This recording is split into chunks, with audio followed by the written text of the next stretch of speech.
인사드리겠습니다. 안녕하세요. 네, 오늘 10번째 인대기 성경 공부 시간입니다. 네, 오늘은 예수 그리스도에 대해서 좀 말씀을 드릴 것 같습니다. 지난주까지 저희가 성막에 대해서 말씀을 드렸거든요. 그래서 이스라엘 백성들이 이제 출애굽을 해서 하나님께서 지시하신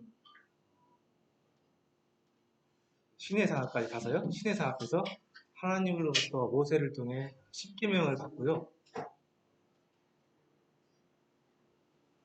하나님과 계약을 맺었습니다. 너희들이 이 명령을 잘 듣고 준행해서 순종하면 너희에게 복을 주겠고, 그렇지 않으면 너희들이 벌을 받을 것이다. 계약을 맺었는데 말씀드린 것처럼 이스라엘 백성들이 그 계약을 잘 지키지 못했죠. 그래서 하나님 앞에 징계를 받아야 되는 그러한 참 상황에 직면하게 되었고, 그 사건을 통해서 계속 말하고 있는 것은 사람들은 자기 힘으로, 자기 능력으로 하나님의 명령을 지킬 수 없다. 의로워질 수 없다. 하나님 앞에 다가갈 수 없다. 는 것을 다시 한번 하나님께서 보여주셨습니다. 그래서 하나님께서 그 능력이 없는, 도움이 필요한, 누가 도와주지 않으면 멸망하게 되는 그 사람들에게 은혜로 베풀어 주신 것이 성막이라고 말씀 주셨습니다. 성막은 하나님께서 지시해 주신 그런 기구였고, 그 성막을 통해서 하나님께서 사람과 함께 임재할 수 있고, 또 사람들은 그 성막을 통해서 자기의 죄를 씻음받는 그런 것들을 계시적으로, 오용적으로 이렇게 볼 수 있는 하나님의 방법이었습니다. 그래서 이제 하나님께서는 그러한 성막을 통해서 하나님의 구원 계획에 대해서, 그런 구원의 원리에 대해서 보여주시고, 이제 장차 이후에 진짜 구원의 대속자, 구원의 사역을 이룰 수 있는 누군가를 보내주겠다고 말씀해 주셨고요. 이미 뭐 잘 알고 계실 테니까요. 그 하나님의 그 보내심을 받은 그분이 바로 예수 그리스도, 예수님이라는 것을 오늘 좀 말씀을 좀 드리려고 합니다. 그렇게 이제 쭉 하나님의 역사의 그런 계획이 쭉 진행이 되는데요. 또 그 성막 이후에 예수님이 태어나기 전까지 또 많은 사건이, 또 하나님의 역사가 있습니다. 그것을 이렇게 뛰어넘을 수는 없고요. 간단하게 그 역사 그 과정을 잠깐 좀 말씀을 좀 드리고, 그리고 이제 그런 역사적인 그러한 흐름 과정 가운데 예수님이 어떻게 태어나게 되셨는지 말씀을 드리고, 또 예수님께서 어떤 일을 하시다가 잘 아시는 것처럼 십자가에서 돌아가셨는지, 여기까지 말씀을 드려야 겠습니다. 사실 이제 내용은 어마어마하게 많은 분량인데 최대한 좀 구속사적인 입장에서 좀 이렇게 간추려서 말씀을 좀 드리도록 하겠습니다. 그리고 이제 다음 주에 복음이 무엇인지 다시 한번 좀 자세히 말씀을 드리고요. 부족한 부분들은 또 그 다음에서 한 번 더 총괄적으로 좀 더 말씀을 드리고 해서 다음 주, 다다음 주까지 해서 18차 연대기 과정을 마치도록 하겠습니다. 네, 오늘 그래서 성막 이후에 이스라엘의 그 역사를 좀 말씀드리고요. 그 역사 가운데 예수님께서 어떻게 준비되고 예수님께서 태어나셨는지 말씀드리겠습니다. 이제 이거 이스라엘의 역사를 좀 이렇게 간추린 내용인데, 맨 처음에 이 창조 시대가 있었죠. 창조 시대를 거쳐서 족장 시대라고 하는데, 이 족장 시대가 그 아브라함부터 시대입니다. 아브라함부터 이삭, 야곱까지 시대고요. 그다음에 이제 야곱의 가문들이 애굽에 들어갔죠. 이집트에 들어가서 거기서 좀 살다가 이제 출애굽을 하게 되죠. 출애굽을 하는 게 이제 이 출애굽 광야 시대입니다. 우리가 이제 여기까지 봤어요. 출애굽을 해서 광야에 들어갔고, 광야에 들어가서 시내산까지 가서 시내산에서 율법을 받고 성막에 대한 성막에 대한 짓는 방법을 받아서 성막을 짓는 데까지 말씀드린 거예요. 이제 그 이후에 이제 역사는 이스라엘 백성들은 이제 그 광야에서 방황을 하게 됩니다. 하나님의 그런 백성들의 모습으로 아직 준비가 덜 되었기 때문에 하나님께서 예비해 놓으신 그 약속의 땅에 들어갈 자격이 아직 덜 되어서 연단을 받게 됩니다. 근데 그 연단이 약 40년간 지속이 됩니다. 그래서 이 광야에서 약 40년간을 이 이스라엘 백성들이 연단받으면서 유리해요. 그 40년 동안 광야에서 연단받는데 하나님께서 매일 구름 기둥, 불 기둥으로 이렇게 인도해 주시고 또 아침마다 만나를 주시고 또 필요하면 물을 주시고 하시면서 원래 광야에서 사람은 살아갈 수가 없는데요. 하나님의 도우심으로 인도하심으로 이들이 약 40년간을 광야에서 방황하면서 살게 됩니다. 그러면서 그들이 한 것은 가나안에 들어가서 살 수 있을 정도로 준비가 되는 과정들을 거치게 됩니다. 워낙에 이 애굽의 삶에 찌들어 있었기 때문에 그 모양 그대로 새로운 가나안 땅에 가게 되면은 가나안 땅에 가서도 그 애굽의 그 잘못된 그런 생활들이 또 나타나서 그들이 오염될 것 같아서 하나님께서 그들을 애굽에 물을 빼기 위해서 그들을 40년 동안 연단시킵니다. 준비시키신 거죠. 그렇게 해서 이제 광야 시대를 거쳐서 그들이 이제 약속의 땅 가나안 땅에 들어가야 되는데요. 이제 그때부터 이제 성경에서는 사사 시대라고 해서 사사들을 통해서 특별한 하나님께서 세우신 사사들을 통해서 이스라엘 백성들을 치리한 사사 시대를 거치게 됩니다. 그래서 이 사사 시대 때 여러분들이 잘 알고 있는 이제 뭐 삼손이나 드보라나 입다나 이런 뭐 유명한 사사들이 나타나는데요. 안타깝게도 이 사사 시대 때도 참 하나님께서 보시기에 참 안타까운 그런 시대였습니다. 이 사사 시대를 하나님께서 맨 마지막에 간추려서 말씀하시는데 사람들이 자기 뜻대로 자기 좋은 대로 행했다고 사사 시대를 평가하십니다. 그러니까 사람들이 자기 보기에 좋은 대로 자기 뜻대로 살았다고 말씀하고 사사 시대를 이렇게 딱 결론을 내리셔요. 그러니까 결국 이 사사 시대 동안 사사 시대 때 동안 이 이스라엘 백성들의 삶을 보면요 도덕적으로 타락하고 또 종교적으로도 굉장히 타락하면서 하나님을 굉장히 마음 아프게 하는 일들을 계속하게 됩니다. 그래서 이 사사 시대의 삶도 안타깝지만 인간적으로 실패입니다. 이 사사 시대를 통해서도 하나님께서는 인간들이 하나님 앞에서 얼마나 죄인인지, 여전히 얼마나 의로워지기에 부족한 사람들인지 다시 한번 보여주십니다. 이 사사 시대를 거쳐서 이제 다음 시대로 이스라엘은 이제 통일 왕국 시대로 들어갑니다. 왕정이 시작된 거예요. 그 당시에는 이제 12부족으로 해서 부족 느낌의 부족 이제 이런 느낌의 그런 나라였는데 실제로 이제 왕이 세워지는 그런 시대가 옵니다. 이스라엘 백성들이 이제 왕을 요구를 해요. 왕을. 다른 이웃 나라들을 많이 보니까 절대적인 힘을 가진 왕을 가지고 참 잘 사는 것 같고 힘이 있는 것 같은데 우리 이 이스라엘은 우리 이 유대인들은 히브리인들은 12 부족으로 나눠져 있기 때문에 통합이 안 되고 힘이 없는 것 같다. 우리가 또 왕을 달라 요구를 하게 됩니다. 근데 이것은 참 하나님 앞에서 참 안타까운 일이죠. 사실 이스라엘 백성들에게는 이미 왕이 있었습니다. 절대 권력에 아주 지혜로운 최고의 왕이 있었는데 이스라엘 백성들이 이 하나님을 왕으로 인정하지 않은 거죠. 그리고 이스라엘 백성들은 안타깝게도 자기 눈에 보이는 왕을 요구합니다. 하나님께서 참 마음이 아프지만은 씁쓸하시지만은 그들의 요구를 들어주셔서 왕을 세워줍니다. 그래서 이제 처음으로 초대 왕으로 세워진 사람이 사울 왕이죠. 사울. 이 사울 왕이 참 처음에는 잘했죠. 아주 겸손하고 아주 준수한 외모에 능력도 있었고 참 잘했습니다.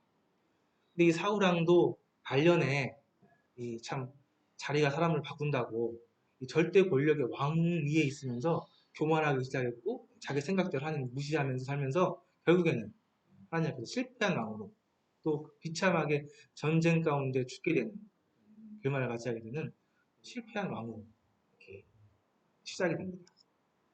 그래서 다행히 이제 그 다음 왕으로 하나님께서 다윗 왕을 세워가지고 그나마 다윗왕 솔로몬 왕까지 해서 통일 왕국 시대를 그나마 이스라엘 역사에 그래도 아주 번성하게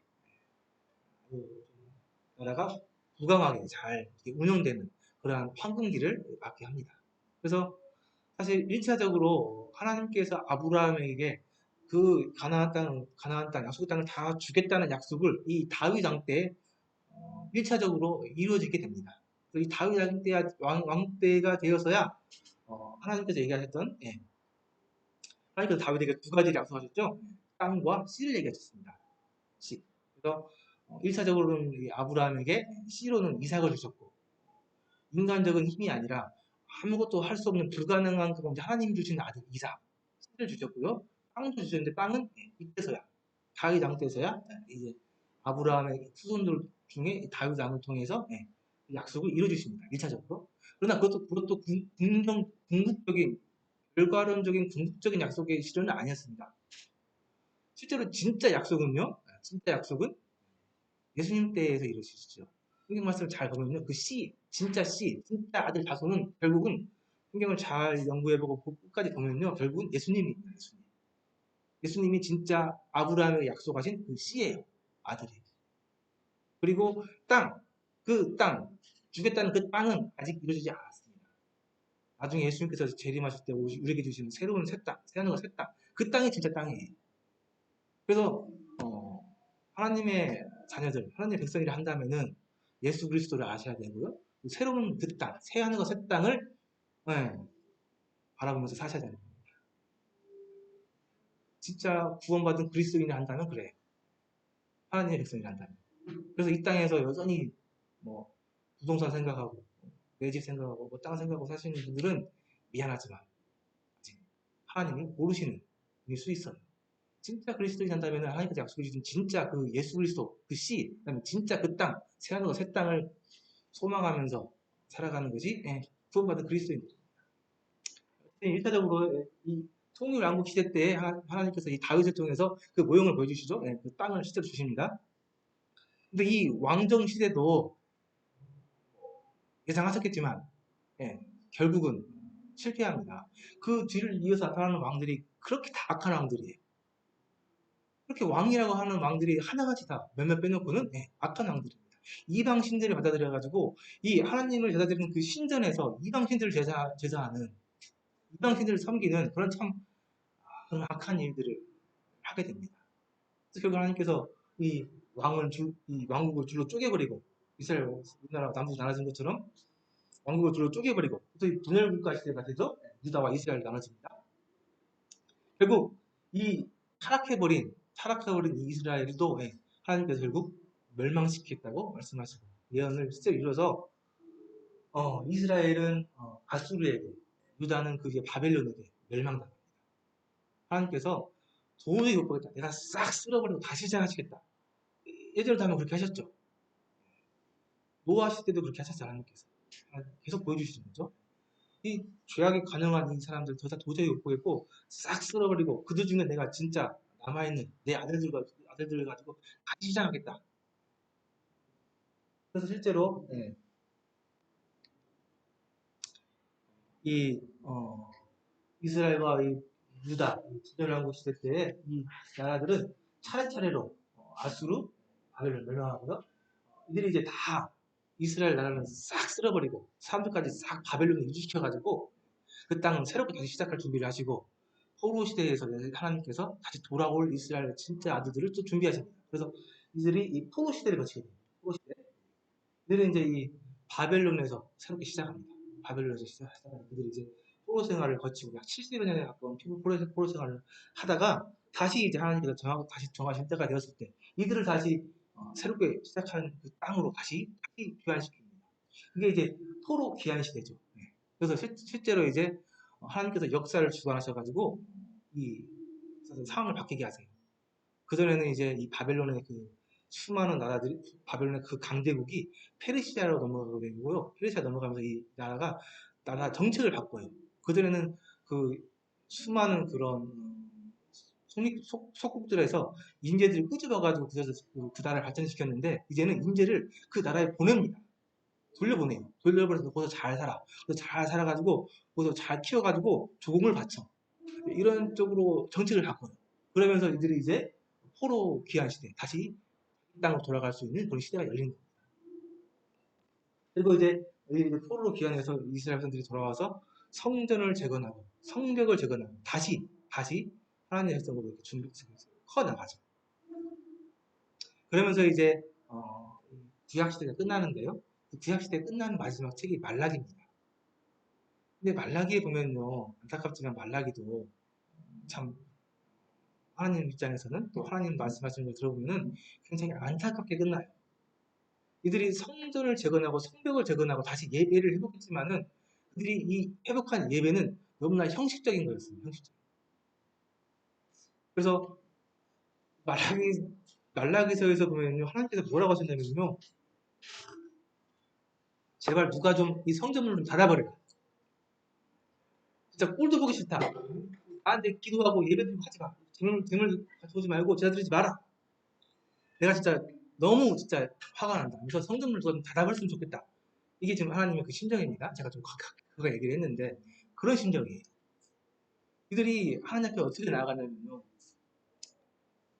원래 하나님 앞에 나갈 때는 재물을 가지고 나가죠. 그 재물은 흠이 없고 점이 없고 아주 귀한 것, 첫 새끼 이런 귀한 것들 가지고 하나님 앞에 나가야 되는데 이들이 쩔뚝거리고 상품이 별로 안 좋고 또 뭐 병나고 이런 그러한 쓸모없는 그런 재물들을 가지고 하나님께 받았다는 얘기입니다. 그래서 야, 너 정말 이런 재물들을 네가 정말 네 총독한테 바쳐봐라. 그 총독이 그걸 받겠느냐? 그러니까 겉으로 또 신앙생활을 안 할 수는 없죠. 안 하면 벌 받을까봐 신앙생활을 하긴 하는데 이 속에서는 아까워서 안 준 것도 가져오고 그래서 좀 형식적인 이중적인 그러한 신앙생활을 이들이 하면서 하나님을 참 능멸했다는 겁니다. 그 마음이 참 하나님 보시기에 참 너무 악하잖아요. 하는 척 하는데 그 마음속에서는 나를 위한 건 전혀 없고 그러면서 참 이 구약시대 이 말라기가 이렇게 참 안타깝게 제발 누가 이 성전문을 닫아버려라 하는 말하는 거를 끝이 납니다. 그래서 결국 이 구약에서 하나님께서 말씀하신 것은 이 인간들이 얼마나 하나님 앞에서 죄인인지 얼마나 하나님 앞에 악한지 그들이 스스로는 잘 해보겠다고 하지만은 하나님 앞에 얼마나 한계가 있는 무능력한 인간들인지 계속 말씀해 주시는 거예요. 그래서 그들에게 하나님께서 약속해 주신 메시아 내가 너희들 위해서 구원자 메시아를 보내주겠다 하면서 그 말씀을 계속 하시는 거고 결국 이들에게는 더 이상 방법이 없는 거죠. 하나님께서 해결해 주시는 방법 하나님께서 해결해 주시는 방법이 아니면 그들이 해결 방법이 없고 그 해결의 방법이 메시아라는 겁니다. 그래서 이들에게는 이제 마지막 해결책은 메시아라는 거죠. 그래서 이제 이들이 이제 메시아를 기다려야만 하는 하나님의 마지막 구원 계획의 그 메시아 구원자를 기다려야만 하는 그런 상황이 되는데요. 그러한 상황들 가운데 예수님께서 이제 이 땅에 태어나시는 거예요. 근데 이제 말라기에서 그런 상황이 있고 하나님께서 약 400년간 그러니까 말라기가 끝나고 그 다음 이제 신약에서 처음 시작하는 책이 이제 마태복음인데요. 마태복음을 시작하는 그 시간까지 약 400년의 그 기간이 있어요. 공백 역사적으로 그 기간이 있는데요. 그 400년의 기간을 중간 시대라고 하는데요. 이 중간 시대라고 있죠. 이 기간 400년인데 이 중간 시대 동안은 하나님께서 침묵하셨습니다. 하나님께서 말씀을 하지 않으셨어요. 이스라엘 백성들에게. 그래서 침묵 시대, 중간 시대라고 합니다.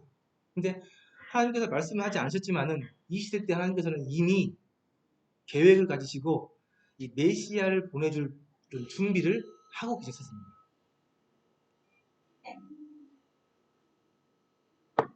그래서 이제 이 중간 시대가 역사적으로 보게 되면은 우리 잘 아시는 헬라 시대거든요. 헬라 시대. 헬라 시대의 그 유명한 알렉산더 왕 있잖아요. 그 왕 시대 때입니다.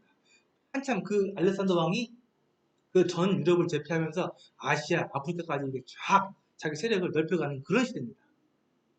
근데 이 참 특이하죠.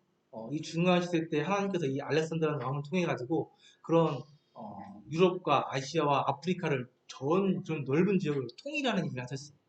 통일하는 일을 하셨죠. 그러면서 이 알렉산더 왕이 다른 정복자들과 반등은 그냥 무식하게 땅만 점령한 게 아니고 그 점령하는 그 땅에 헬라 문화를 전파했다는 거죠. 헬라 문화를 전파했습니다. 헬라 문화를 전파하면서 언어를 전파한 거예요. 그래서 그 당시에 이 그 수많은 나라들이 헬라 문화로, 헬라 언어로 통일됩니다. 그래서 헬라 언어 하나만 알 줄 알면은 그 넓은 지역을 다 소통할 수 있는 그러한 준비를 하니까 해놓으세요. 결국 이 일은 나중에 예수 그리스도를 통한 하나님의 그 복음이 유럽과 아시아, 아프리카로 전 세계로 이렇게 흩어지게 되는, 이렇게 전파되게 되는 그런 통로 역할을 하게 됩니다. 그래서 이 중간 시대 때 하나님께서는 침묵하셨지만 그냥 침묵하신 게 아니고요. 하나님의 그 복음의 메시아의 그 구원 계획을, 구원의 복음을 전파할 수 있는 그 준비를 잘 하고 계시던 거죠. 또 하나, 이제 그 헬라 시대를 거쳐서 그 다음에 이제 나타난 그 시대가 로마 시대, 로마 시대. 로마 시대를 거치면서 그 로마인들이 한 일이 또 하나 있죠. 그게 무슨 일이었죠? 길을 만들었어요, 길을. 그죠? 모든 길은 로마로 통한다. 그죠? 그래서 이 로마 시대를 거치면서 로마인들이 길을 잘 닦아놨습니다. 사람들이 잘 다닐 수 있게. 그래서 나중에 결국 복음을 전하게 되는 12 사도들이 이 로마 시대 때 잘 닦아놓은 그 길을 통해서 복음을 전 세계에 전파할 수 있었죠. 그래서 하나님께서는 이렇게 전파할 수 있는 언어, 나중에 헬라어 성경도 쓰여지죠. 언어, 그 다음에 길, 이런 하나님의 그 복음 사역의 확장을 위한 준비를 잘 하셨던 겁니다. 그런 시대 때, 이제 그 로마 시대 때 예수님께서 태어나세요. 로마 시대 때. 이제 예수님이 태어나시는 얘기를 좀 해야 되는데요. 예수님이 이 땅에 이제 태어나시는데, 이제 이사야서 7장 14절에 나와 있는 말씀인데요. 보라, 처녀가 잉태하여 아들을 낳을 것이니 그의 이름을 임마누엘이라 하리라 하는 말씀을 이사야라는 사람이, 아까 그 분열왕국 시대, 이스라엘 분열왕국 우시야 왕 때 시작한 이 선지자인데요. 그때 선지자예요. 이 사람이 예수님이 태어나신, 메시아에 태어나시면서 예언을 하는데 처녀가 잉태할 것이라는 말을 했습니다. 처녀가 잉태를 했단 말이에요. 근데 이게 좀 말이 안 되죠. 처녀가 어떻게 잉태를 합니까? 처녀가 잉태를 어떻게 해요? 말이 안 되죠. 근데 잘 생각해보면 예수님은 사람의 아들로 태어나면 안 돼요. 예수님은 하나님의 아들이에요. 사람의 아들로 태어나면 똑같은 인간입니다. 똑같은 인간의 유전자를 갖고 태어나는 죄인의 모습으로 태어나는 겁니다. 그렇죠. 그래서 예수님은 이 땅에 태어나실 때에 사람의 아들로 태어나면 안 돼요. 그래서 이러한 예언을 말씀하셨던 거죠. 그래서 예수님께서는 어떻게 보면은 이제 이사야서의 선지자 이사야 선지자가 예수님에 대한 그 메시아에 대한 그 예언한 내용인데요. 처녀가 잉태하여 아들을 낳을 것이라고 얘기를 했고요. 그 이름을 임마누엘이라고 했습니다. 임마누엘이라는 뜻은 하나님이 우리와 함께 계신다는 뜻이거든요. 그러니까 하나님이 우리에게 오셨다는 얘기입니다. 그러니까 하나님이 실제로 인간들 가운데 내려오신 것을 얘기하는 거고요.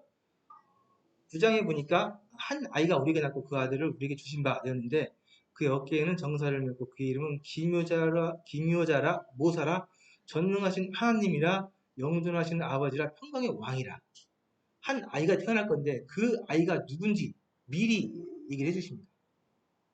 전능하신 하나님이라 영존하시는 아버지라 평강의 왕이라. 그래서 복음이라 한다면 결국 예수님인데요. 예수님이 누구신지 아셔야 되는데요. 예수님이 누구라고 성경에서는 계속 얘기해주고 있습니다. 계속 얘기해주고 있어요. 사람의 아들이 아니고 처녀가 잉태해서 낳은 하나님의 아들, 그러니까 하나님으로부터 태어난, 나중에는 뭐 성령으로 잉태했다고 표현이 되어 있는데요. 성령으로 잉태한 그러한 분이시고요. 전능하신 하나님이고 영존하신 아버지고 또 아들이라고 얘기하셨고요. 평강의 왕이라고 얘기하셨습니다. 그러니까 예수님에 대한 표현들이 굉장히 많은데요. 결국 예수님은 하나님의 아들이고 평강의 왕이고 하나님이라는 얘기입니다.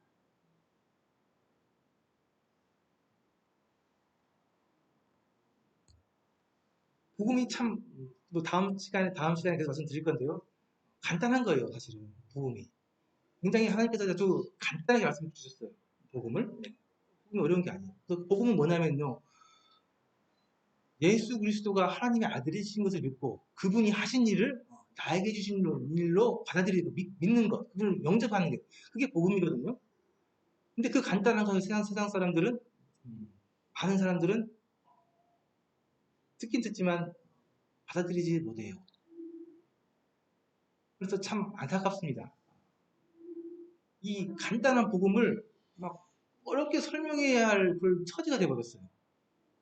너무나 간단한 이 복음인데 이 복음을 몇 시간을 거쳐서 막 제발 좀 믿어달라고 이렇게 하면서 이렇게 설명해야 되는 그런 입장이 돼버렸어요. 저는 이게 정말 싫어요.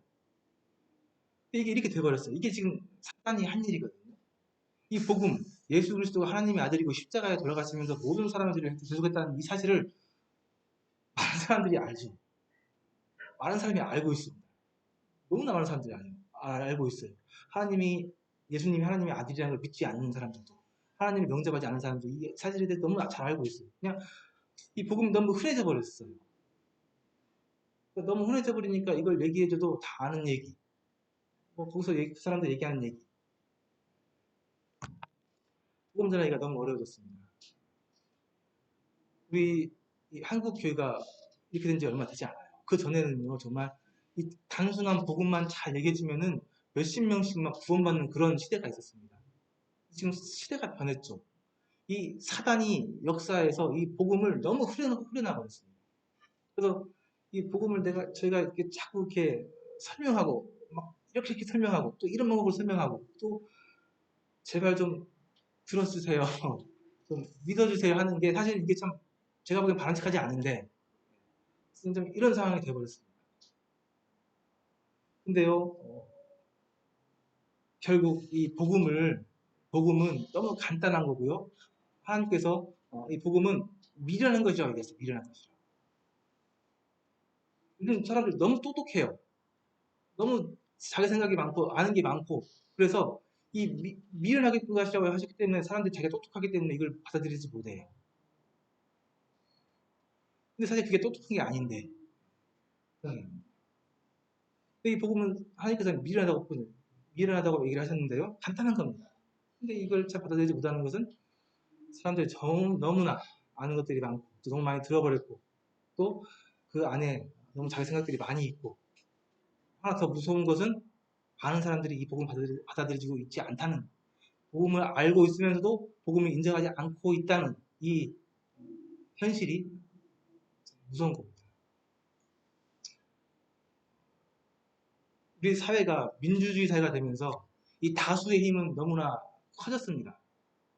아무리 진리가 있고 진짜가 있다 할지라도 다수가 진리가 아닌 것을 이렇게 고수하면요, 그냥 이게 진리가 돼요. 그래서 아무리 우리가 진리를 얘기하더라도 이걸 진리를 받아들이지 않는 사람들이 다수가 있으면요, 이 진리가 진리로서 역할을 하기가 어렵습니다. 너무 어려워요. 사단이 세상을 이렇게 만들어놨어요. 이 확실한, 이 명백한 진리를 말씀을 해주는데도 이러한 참 이런 상황들, 여러 가지 상황들이 진리를 참 받아들이는데 어렵게 만들어놨습니다. 그래서 제가 저뿐만 아니라 교회에서 복음을 전하는 모든 분들이 더 상세히, 더 이해될 수 있게, 더 합리적으로 얘기할 수 있도록 여러 가지 얘기들을 길게 할 수밖에 없는 그런 상황인데요. 네, 참 안타깝습니다. 근데 이 미련한 복음을 얻는 방법은요, 네, 은혜입니다. 은혜. 이 미련한 것을 어떻게 저 같은 사람이 이걸 받아들일 수 있겠습니까? 똑똑한 사람들도 이 미련한 걸 못 받아들이는데. 근데 이 똑똑한 사람들도 못 받아들이는, 못 믿는 이 미련한 복음, 이것을 우리같이 정말 똑똑한 사람보다 덜 똑똑한 우리들이 받아들였다는 것은 이건 은혜라는 거예요, 은혜. 우리 능력이 아니라는 겁니다. 하나님께서 우리에게 주신 은혜라는 거예요. 그러니까 복음을 받아들일 수 있는 방법은 은혜라는 거예요. 하나님께서 우리에게 그것을 알 수 있게, 받아들일 수 있게 은혜를 베풀어 주셔야만 이 복음을 받아들일 수 있는다는 얘기입니다. 그러니까 복음을 받아들이는 것은 여러분들 은혜예요, 은혜. 하나님께 구하는 은혜.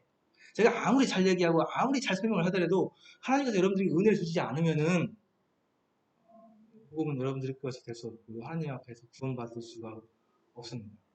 그래서 제가 열심히 말씀드리고 설명드리지만요, 네, 안타까운 것은 하나님께 구하셔야 합니다. 제가 이 은혜를, 하나님의 복음을, 예수 그리스도를 내 구주로 영접할 수 있도록 하나님 도와주십시오. 은혜를 베풀어 주십시오. 긍휼을 여겨 주십시오. 이러한 은혜를 구하는 마음, 이게 진짜 중요하고 이게 진짜 꼭 필요한 거라는 것을 드리는 겁니다. 저좀 나가서 말씀드렸는데 오늘은 예수 그리스도까지 말씀을 드려야 하기 때문에 자 그래서 제가 말씀드린 것도 중요하지만 우리 계신 분들이 받아들이는 마음이 더 중요합니다. 그래서 실제로 예수님께서 태어나실 때는요, 이 마리아라는 여자를 통해서 태어났는데요, 이 마리아에게 가서 얘기를 합니다. 네가 잉태하여 아들 낳을 건데 그 이름 예수라고 하라고 합니다. 근데 이 마리아는 이때 이미 요셉이라는 사람과 약혼을 한 사이예요. 약혼을 해서. 약혼을 하고 이제 아직 결혼하지 않았고요. 결혼할 날을 기다리고 있는 상태인데 선녀가 나타나서 너 잉태했는데 아들 태어날 거야. 예수라고 해? 이런 상황이 된 거죠. 근데 다행히 이 마리아라는 사람은 믿음이 있었기 때문에 하나님의 그런 계시를 잘 받아들여서 순종하죠. 그래서 실제로 이 마리아라는 사람을 통해서 마리아라는 여자를 통해서 예수님께서 태어납니다. 이제 그 사건들도 말씀에 나와 있는 것들이 적은 건데요. 제가 좀 갈리는 말씀을 드리면요. 이 마리아라는 사람이 나사렛에 사는 사람입니다. 나사렛. 이스라엘에 보면은 그 북쪽 지역에 나사렛이라는 동네가 있어요. 그 동네 사는 사람이거든요. 근데 이 약혼한 상태에서 하나님께서 천사를 통해서 네가 아들을 낳을 건데 그 이름 예수라 하고요. 이렇게 했을 뿐만 아니라 이 천사가 또 약혼 마리아의 약혼자였던 요셉을 찾아갑니다. 요셉을 찾아가서 마리아가 잉태했는데 이건 성령으로 잉태된 거야. 그러니까 마리아랑 결혼해. 잘해요. 근데 참 인간적으로 받아들이기 힘든 현실이지만은 이 믿음이 참 있었던 이 마리아와 요셉은 순종해서 결혼을 하게 됩니다. 하게 돼요. 하게 되고 이들이 이제 결혼을 해서 이제 아들을 낳을 준비를 하고 있는데요. 이때 무슨 일이 있었냐면은 이때가 로마 시대거든요. 근데 예언에 따르면은 예수님은요 어디서 태어나야 되냐면은 베들레헴이라는 동네에서 태어나야 돼요. 한 가운데 예루살렘이 있고 예루살렘 밑에 베들레헴이 있습니다. 이 나사렛 실제로 이 마리아와 요셉이 살고 있는 동네는 그 윗지역 한참 윗지역 나사렛이라는 살고 있거든요. 그래서 예수님이 나사렛이라는 곳에서 태어나면은 예언이 안 이루어지는 거예요. 하나님의 예언이 안 맞아지는 거거든요. 그래서 실제로 이 당시에 무슨 일이 있었냐면은 이 당시에 이제 로마가 지배하는 이제 속국이었거든요. 이스라엘 상태가 이 가우스토 아구스트라는 이 왕이 이 황제가 명령을 합니다. 다 자기 땅으로 들어가서 자기 고향으로 들어가서 호적을 하라고 명령을 해요. 왜 그러냐면 이제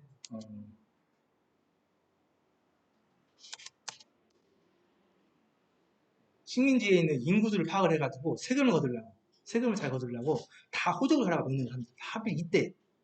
그래서 이제 아기가 나을 날이 며칠 안 남았는데 갑자기 이런 명령이 내려져가지고 이 마리아와 요셉은 잘 아시는 것처럼 그 이제 참 무슨 애를 이게 가지고 그 나사렛에서 그 베들레헴이라는 동네까지 여행을 해야 되는 그런 참 일이 벌어진 겁니다.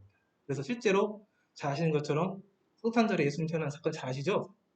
성탄절은 아닌데 그처럼 이 부부가 베들레헴으로 올라가서 거기서 호적을 하면서 그 구유에서 예수님이 태어나게 되는 그런 일들이 실제로 이렇게 이루어지게 됩니다.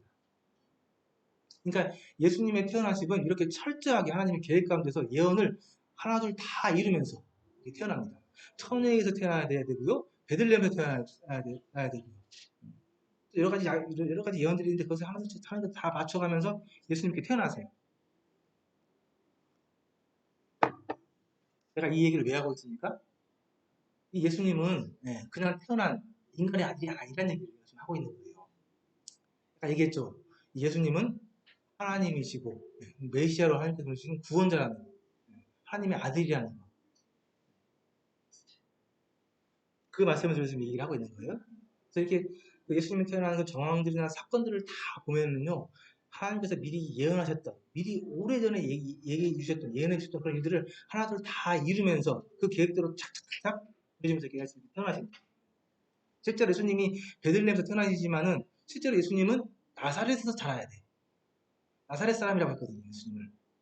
그래서 실제로 어떤 일이 있었냐면은 또 예수님이 베들레헴에서 태어났는데 베들레헴 태어나자마자 이 헤롯 왕이라는 그 악한 왕이 이 왕, 이스라엘의 왕, 사실 헤롯 왕이 실제 지금 실질적으로 왕이긴 한데 진짜 왕이 태어났다고 하니까 이 왕을 죽이려고 합니다. 애들을 싹 죽이려고 해서 이 마리아와 요셉은 참 애 태어났는데 그 핏덩이를 안고 애굽으로 피신해야 하게 되는 그런 일들을 있게 됩니다. 참 하나님께서 참 이 예수님 보내주셨는데 예수님이 참 어렵게 힘들게 참 태어나시죠. 하나님의 예수님 삶이 그랬어요. 근데 이제 애국을 회신했다가 이제 헤롯 대왕이 죽고 다시 이제 베들레헴 돌아가려고 했는데 그 헤롯 대왕의 그 유대 지역에 새롭게 등극한 왕이 아킬레오라는 왕인데 아주 악한 왕이에요.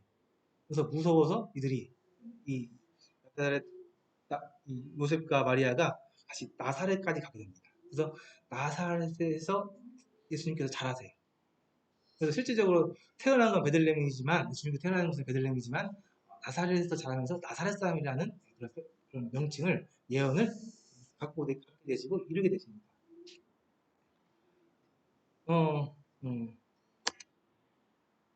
실제로 이제 그 베들레헴 태어난 사건 잘 알고 계시죠? 근데 베들레헴에서 말구유는 아니에요. 네. 그걸 태어나는 건 맞는데 말구유는 아닙니다. 어떤 구유인지는 잘 몰라요. 사람들이 말구유라고 하는 말구유 아니고요. 11월 25일도 아니죠. 11월 25일에 태어난 것도 아니에요. 참 아이러니한데 하나님을 믿지 않는 그 수많은 사람들이 석탄들을 그렇게 참 좋아하죠. 네. 25일 아니죠. 성경학자들 의견을 들어보면은 아마 5월쯤? 5월에서 7월 사이? 그러니까 이스라엘의 기후적으로 건기였던 시기. 12월은 이스라엘 우기거든요.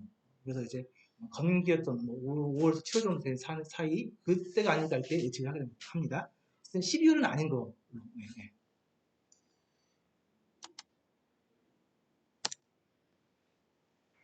그 예수님께서 태어나신 이유도 이제 계속해서 예수님이 누구신지 말씀해 주시는데요. 침례 요한이라는 사람이 있습니다. 예수님보다 6개월 먼저 태어나셔가지고 예수님께서 앞으로 사역해야 될 일들을 미리 준비했던 사람이 있는데요. 침례 요한이라는 사람이 있습니다. 그 사람을 통해서 예수님께서 이렇게 침례를 받게 되거든요. 그때 하나님께서도 말씀해 주십니다. 마태복음 3장에 보니까 하늘로부터 소리가 있어 말씀하시되 이는 예수님 이는 내 사랑하는 아들이요 내 기뻐하는 자라 하면서 사랑하는 아들이라고 하나님께서 직접 얘기해 주세요. 예수님은 하나님의 아들 얘기해 주십니다. 또 이 침례 요한이 예수님께서 자기의 오직인 걸 보고 얘기해 주시는데요. 이 예수님은 자 보라 세상 죄를 지고 가는 하나님의 어린 양이다. 세상 죄를 지고 가는 하나님의 어린 양이라고 얘기하시거든요. 이 어린 양이 무엇을 의미하시는지 아시죠? 우리 성막에서 봤잖아요. 그 죄인들이 데리고 온 양, 자기 죄를 대속해서 죽임으로 자기의 죄를 대신 씻게 하는 그 양.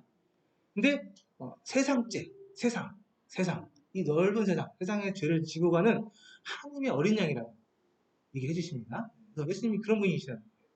이 부분에 대해서는 나중에 더 자세히 말씀드릴 건데요.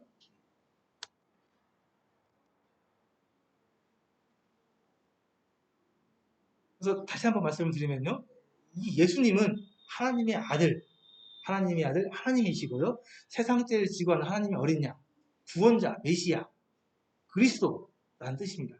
그래서 이 두 가지, 예수님이 누구시라고요? 하나님의 아들이고 메시아라는 거예요. 이것을 믿는 게, 이것을 알고 받아들이는 게 복음이라고 했어요. 네? 그렇죠? 이게 중요한 거고요. 그래서 계속 말씀에서 얘기하고 있는 거고요. 예수님께서 이제 침례 요한으로부터 침례를 받게 되고 본격적으로 이제 사역을 하시게 됩니다. 하나님께서 이렇게 보내신 그 사역을 하게 되시는데 그 사역을 하시면서 처음 하시는 말씀이 뭐였냐면은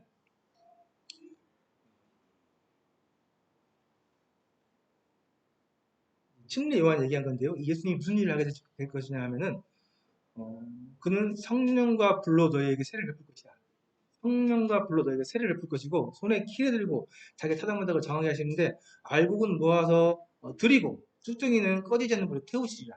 예수님께서 이 땅에 오셨는데 그 오신 이유가 하시는 일이 죄인과 의인을 구별하시고 의인은 자기 나라에 불러들이고 이 죄인들은 불에 태워서 영원한 지옥에 멸하겠다.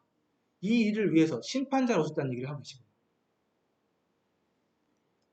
그러면서 예수님께서 처음 전파해서 하시는 얘기가 회개하라. 예수님께서 실제적으로 이제 사역을 하시면서 하셨던 말씀은 회개하라. 너희들이 지금 나 없이 너희들 뜻대로 너희들이 정해놓은 방법대로 이렇게 나라부터 멀어져 있는데 거기서 돌아와서 회개하고 다시 돌아와서 나에게로, 예수님에게로 돌아와라. 회개하라. 그 얘기를 한 예수님께서 사역을 시작하셨습니다. 그래서 예수님께서 하신 말씀은 명확합니다. 지금 많은 사람들이 예수님 없이 자기들 생각대로, 자기들 원하는 대로, 자기들 인생을 따라 살아가고 있는데 그 길은 사망의 길, 멸망의 길이기 때문에 회개하고 돌아서서 다시 예수님께로 돌아와라. 회개하고 나에게 돌아와라. 이 말씀을 하나님께서 예수님을 통해서 하고 계시는 거죠. 그래서 회개하시라. 이 말씀을 전하시기 위해서 예수님께서 약 공생의 기간 동안 3년 정도의 공생의 시간 동안 수많은 일들을 하셨습니다. 니고데모라고 하는 정말 최고의 사람, 최고의 지위에, 최고의 학식에, 최고의 재물을 가진 사람, 이 사람하고도 만나서 복음을 전해주셨고요. 사마리아 여자라고 지금 얘기하면 창녀죠, 창녀. 근데 그 도덕적으로 타락한 창녀가 아니고요. 그 당시 문화적으로 이 이스라엘 여자들은 남편이 없으면 굶어 죽을 수밖에 없는 그런 환경이 있었어요. 그래서 어쩔 수 없이 누군가에게 이렇게 붙어서 살아가야 되만 되는 낮은 지역에 힘이 없는 연약한 불쌍한 이 사마리아 여자, 이들은 예수를 찾아가셨어요. 이들을 찾아가서 이들에게 복음을 전하셨고요. 또 수많은 병든 사람 찾아갔습니다. 아픈 사람들, 병들어서 죽어가는 사람 찾아가서 그때 병들을 다 치료해 주시면서 복음을 전해주셨고, 또 먹을 게 없어서 굶고 있는 그 먹고 살기 어려운 시대였거든요. 먹을 게 없어서 참 고파하는 그들을 찾아가서 먹을 것을 많이 주셨고, 먹을 거 주시면서 복음을 전하셨습니다. 또 수많은 기적을 베푸셨는데 수많은 자연현상을 갖다 하나님께서 말씀으로 다 이렇게 바꾸시고 이렇게 명령하시고 굴복시키는 그런 일도 하셨고요. 심지어는 죽은 사람까지 살려내는 그런 수많은 일들을 기적을 베푸셨습니다. 그리고 하나님께서는 예수님을 통해서 기적을 통해서 여러 가지 말씀하셨는데 예수님께서는 하나님의 아들이시라는 것, 이 세상 모든 만물을 다 주관대로 행하실 수 있는 하나님의 아들이라는 것, 결국 죽은 사람까지 살리면서 죽음을 이길 수 있는, 죽음을 극복할 수 있는 유일한 하나님의 아들이라는 말씀을 하고 계십니다. 마찬가지로 이런 예수님께서 십자가에 들어가셨죠. 예수님께서 십자가에 들어가셨습니다. 또 이 십자가에 못 박은 죽인 게 사람들이었습니다. 사람들이 하셨어요. 사람들을 구원하기 위해 예수님께서 이 땅에 오셨는데 사람들은 그 메시아를 인정하지 않고 십자가에 매달아 죽였습니다. 안타까운 일이죠. 그래서 아시겠지만 나중에 이제 예수님 또 부활하십니다. 부활하셔서 이제 그 하나님의 구속 사역을 완성시키세요. 그래서 이제 이러한 이제 구속사에 대한 진짜 그런 의미들, 또 왜 이런 일을 하셨고 이런 예수님의 사역 가운데는 어떤 의미가 있고 우리가 무엇을 알아야 되고, 하나님의 뜻이 어디에 있는지 그런 이제 복음에 관한 말씀들을 다음 시간에는 좀 자세히 좀 말씀드리겠습니다. 그래서 여기까지는 뭐 다 알고 계시는 내용들이기 때문에요. 그러나 이제 그 내용들 가운데 진짜 숨어 있는 그 의미, 그 하나님의 뜻, 그 복음, 이게 무엇인지 다음 시간에 자세히 말씀드리고요. 또 그 위에 부족한 부분들을 그 다음 시간까지 좀 말씀해가지고 계속 말씀을 드리도록 하겠습니다. 너무 좀 많은 분량이 되다 보니까 제가 좀 시간이 좀 됐는데 어쨌든 이게 분량이 많아서 그렇습니다. 이해를 좀 해주시고요. 다음 시간부터는 좀 더 자세히 복음에 대해서 말씀을 드리도록 하겠습니다. 그럼 오늘은 여기까지 말씀을 드리도록 하겠습니다. 그럼 기도하고